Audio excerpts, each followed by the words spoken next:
السلام علیکم. وعلیکم السلام. مفتی صاحب څنګه خیر یو؟ الحمدلله جی پوښتنه وکړئ.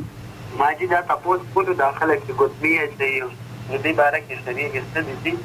ګوتمه نشته شریعت کې. دا ګوتمه چې مونږ چې دې کې مطلب اثر یو مونږ باندې مطلب دی چې بیا څنګه قسمت خي او فلانی ګټه کې دا فائدہ ده او فلانی کہانی کې دا فائدہ ده، نو کہانی اس نشي کول. دا بالکل غلط. ګوتمه اچول جائز او مستحب ده، سنت هم نه ده. ګوره ښه مستحب او جائز ده. او کہانی کې څه خیر او شر ګڼل دا شرک ده. حضرت عمر رضی الله عنه حجر اسود باندې لاس کې خودو به اوچت کړ، یا حجر انك لا تضر احدا ولا تنفع احدا ولكني رأيت رسول الله صلی الله علیه وسلم يقبلك.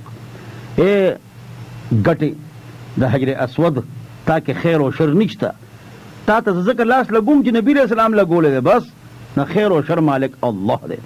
د قبر یو ګټه او دغه شان د ګوتمې یو ګټه یا غمې یا لال دې کې هیڅ خیر او شر نشته.